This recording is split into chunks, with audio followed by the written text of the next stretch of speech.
भूख की वजह से रोज़ा तोड़ना। बाज़ लोगों को रोज़े की हालत में भूख की शिद्दत से मैदे में शदीद दर्द हो जाता है या भूख नाकाबिले बर्दाश्त हो जाती है, इनके लिए रोज़ा छोड़ना या तोड़ने का एक हुक्म बयान फरमा दें। नईम शाकिर मुल्तान से। देखो, भूख की शिद्दत से अगर मैदे में वाकई दर्द तकलीफ़ और दर्द शुरू हो गया है तो दर्द होना एक बीमारी है, इस दर्द को ख़त्म करने के लिए वो रोज़ा तोड़ सकते हैं।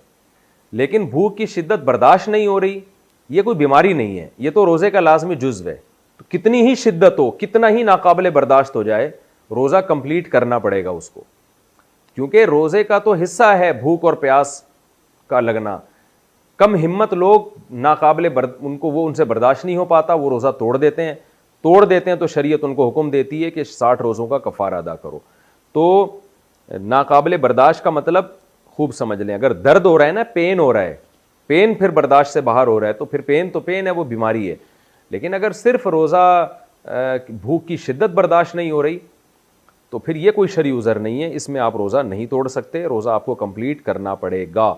हाँ, नाकाबिले बर्दाश्त भूख से आपके मरने का ख़तरा खुदा न ख्वास्ता हो गया है, बेहोश होने का ख़तरा हो गया है, बीमार होने का ख़तरा हो गया, तो एक अलग बात है, बीमारी में रोज़ा तोड़ा जा सकता है।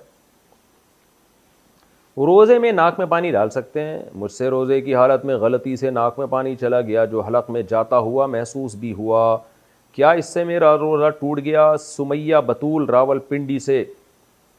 गलती से आपको रोज़ा याद था और नाक में पानी आपने डाला और वो हलक में चला गया, महसूस होने की बात नहीं है, 100% यकीन हो के हलक में गया है तो फिर रोज़ा टूटेगा। 100% यकीन नहीं है, फिर रोज़ा नहीं टूटेगा।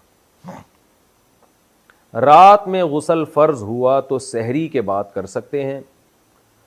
अगर ज़ौजैन ने हमबिस्तरी की, बाद में सुस्ती की वजह से आँख देर से खुलने की वजह से गुस्ल किए बग़ैर सहरी करके रोज़ा रख लिया तो क्या रोज़ा ठीक हो गया? क्या सहरी करने से पहले गुस्ल करना ज़रूरी है?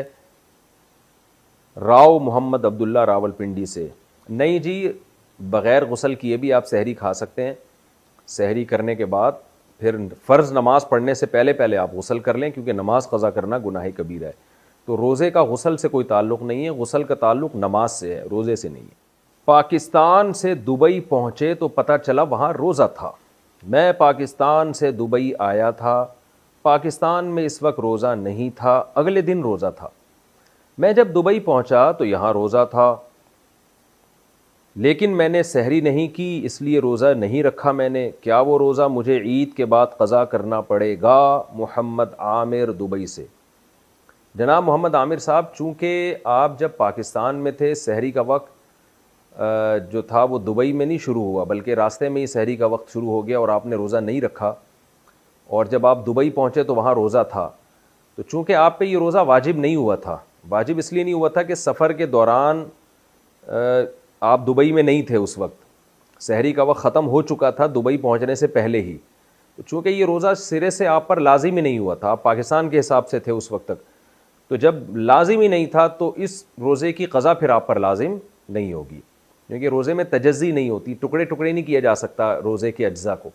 तो इसलिए रोज़ा की क़ज़ा उस वक्त लाजिम होती जब आप सुबह सादिक से पहले दुबई पहुँच जाते, और फिर दुबई में आप मुसाफिर होने की वजह से रोज़ा छोड़ भी देते तो बाद में आप पर क़ज़ा वाजिब होती, और अगर रख लेते तो फिर रख लेते।